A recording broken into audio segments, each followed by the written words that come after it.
Hey what's up guys, आज की video थोड़ी हटके होने वाली है क्योंकि आज की वीडियो में हम एक इंटरेस्टिंग टॉपिक पर बात करने वाले हैं और वो है कि एमसीयू में ऐसे कौन कौन से कैरेक्टर्स हैं जो कि वन ऑन वन फाइट में थैनोस को हरा सकते हैं। क्योंकि थैनोस एमसीयू की इन्फिनिटी सागा का एक ऐसा विलन बनकर सामने आया था जिसने एक एक करके सबको धोकर पूरे यूनिवर्स को डराया था। लेकिन एमसीयू के कुछ ऐसे कैरेक्टर्स भी हैं जो कि सोलो फाइट में थैनोस को हरा सकते हैं, लेकिन कंडीशन सिर्फ एक ही है कि थैनोस इस बैटल में बिना इन्फिनिटी स्टोन्स के साथ फाइट करेगा। तो भाई लोग, वीडियो काफी मजेदार होने वाली है, एंड तक जरूर दिखना। और अगर आपने अभी तक चैनल को सब्सक्राइब नहीं किया है तो फटाफट से सब्सक्राइब कर लो, क्योंकि मैं आपके लिए ऐसी कमाल की वीडियोस लाता रहता हूँ। सो गाइज, बिना टाइम वेस्ट किए हुए चलिए शुरू करते हैं।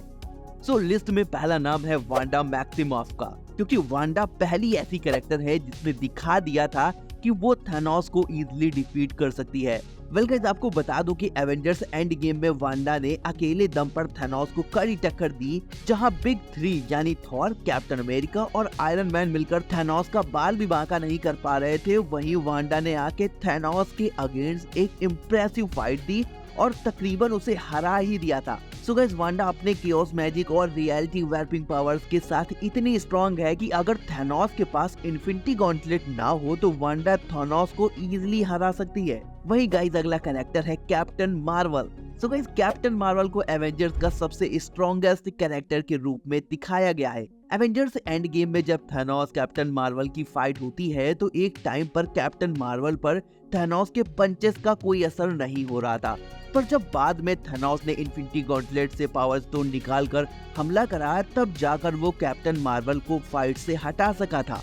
वेल गाइस, कैप्टन मार्वल के पास एनर्जी अब्जॉर्प्शन और प्रोजेक्शन पावर्स हैं जो कि थैनोस के पंचेस का सामना इजीली कर सकती है। सो गाइस, अगर दोनों की वन ऑन वन फाइट होती है तो ये बैटल काफी मजेदार होगी, लेकिन कैप्टन मार्वल की जबरदस्त स्ट्रेंथ और स्पीड थैनोस के अगेंस्ट एक तगड़ा एडवांटेज देगी। वही गाइस, अगला नाम है डॉक्टर स्ट्रेंज का। सो गाइस, डॉक्टर स्ट्रेंज के पास काफी ज्यादा मिस्टिकल नॉलेज है और पावर्स भी हैं जो कि थैनोस के अगेंस्ट काफी यूजफुल हो सकती हैं। इन्फिनिटी वॉर के दौरान स्ट्रेंज ने थैनोस के अगेंस्ट अच्छा होल्ड किया था अपनी मैजिकल एबिलिटीज के साथ। स्ट्रेंज ने थैनोस के सभी मूव्स को अच्छे से काउंटर किया था। सो अगर थैनोस बिना इन्फिनिटी स्टोन्स के साथ डॉक्टर स्ट्रेंज से फाइट करता है तो स्ट्रेंज अपने मैजिकल स्पेल से थैनोस को कंफ्यूज करके ट्रैप कर सकता है। वही गाइस, अगला कैरेक्टर है Thor. Well guys, Avengers end game के लास्ट फाइट में जब थॉर की फाइट थैनोस से होती है तो थैनोस उस टाइम पर ज्यादा भारी पड़ रहा था, क्योंकि ये थॉर काफी डिप्रेस्ड था और फिजिकली भी पूरी तरह से फिट नहीं था। लेकिन ये फाइट अगर इन्फिनिटी वॉर के थॉर और थैनोस के बीच होती है तो रिजल्ट कुछ ऐसा ही होगा कि इन्फिनिटी वॉर में जब थॉर को स्टॉर्म ब्रेकर मिला था तब वो अपने फुल पोटेंशियल में था। उसने स्टॉर्म ब्रेकर की हेल्प से थैनोस के इन्फिनिटी गॉन्टलेट के ब्लास्ट को भी ओवरपावर करके थैनोस के चेस्ट में स्टॉर्म ब्रेकर घुसा दिया था, जो कि दिखाता है कि थॉर फुली पावर्ड फॉर्म में थैनोस को हरा सकता है।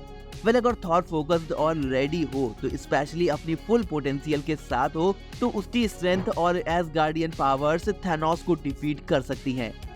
वही गाइस, अगला नाम आता है ओडिन, यानी ऑल फादर ऑफ एसगार्ड का। सो गाइस, ओडिन जो कि एसगार्ड के किंग थे और उन्हें one of the most powerful being में से एक माना जाता है। ओडिन ने अपने प्राइम टाइम में काफी बड़े कॉस्मिक एंटिटीज को डिफीट किया था।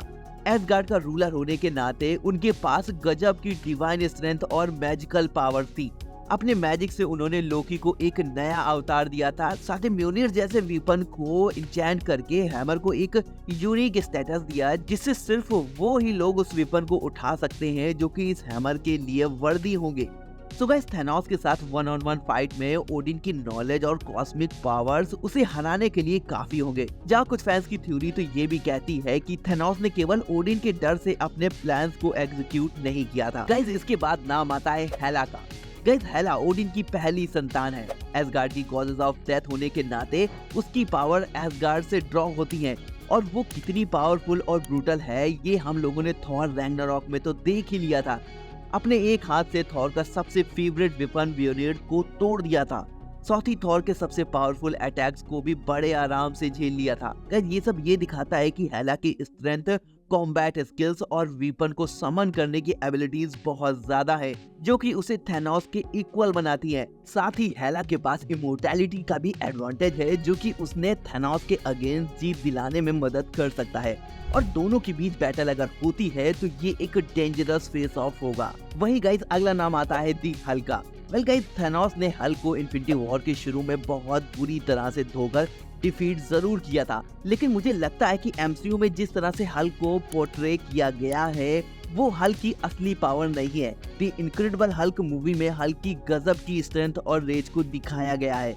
सो गाइस, अगर थैनोस की फाइट इनक्रेडिबल हल्क वाले हल्क से होती है तो फाइट काफी जबरदस्त होगी। हालांकि मैं ये नहीं बोल रहा हूँ कि हल्क इस फाइट को बड़े आराम से जीत जाएगा, लेकिन ये फाइट बराबर की होगी और दोनों के जीतने के चांसेस 50-50 होंगे। वहीं गाइस अगला नाम है ईगो द लिविंग प्लेनेट का। गाइस ईगो, जो कि guardians of the Galaxy volume 2 में दिखाया गया था, वो एक सेलेस्टियल था और उसकी पावर्स स्केल थैनोस से काफी ज्यादा थी। एक सेलेस्टियल होने के नाते ईगो अपनी प्लेनेटरी स्केल्स, पावर्स और मैनिपुलेशन एबिलिटीज से थैनोस को डिस्ट्रॉय करने का पोटेंशियल रखता है। और अगर ईगो अपनी फुल पावर पर हो और थैनोस के पास इन्फिनिटी गॉन्टलेट ना हो तो ईगो उसे इजीली डिफीट कर सकता था। वहीं गाइस अगला नाम है डोरमामू का। गाइस, डॉक्टर स्ट्रेंज मूवी में डोरमामू एक इंटरडायमेंशनल बीइंग के रूप में सामने आया, जो डार्क डायमेंशन का रूलर है और उसके पास इन्फिनाइट पावर्स और कंट्रोल है अपने डायमेंशन के अंदर। और अगर डोरमामू ने थैनोस को अपने डार्क डायमेंशन में खींच लिया तो उसके पास थैनोस को हमेशा के लिए ट्रैप करने या डिस्ट्रॉय करने की पावर्स हैं। एंड गाइस लास्ट में नाम आता है डॉक्टर डूम का, क्योंकि गाइस अब डॉक्टर डूम की एंट्री भी एमसीयू में हो चुकी है, सो इसको भी इस लिस्ट में शामिल किया जाता है। क्योंकि डॉक्टर डूम, जो कि मार्वल यूनिवर्स का एक जीनियस और मास्टर सॉर्सरर है, और वो थैनोस के अगेंस्ट एक रियल थ्रेट बन सकता है। डूम के पास टेक्नोलॉजी, मैजिक और स्ट्रेटजीज के कई सारे ऐसे कॉम्बिनेशंस हैं जो थैनोस को सरप्राइज कर सकते हैं। क्योंकि इन्फिनिटी वॉर में जिस तरह से आयरन मैन ने थैनोस को टक्कर दी थी वो काफी इम्प्रेसिव था। आपको बता दूं कि कॉमिक्स में डॉक्टर डूम थैनोस को हरा चुका है।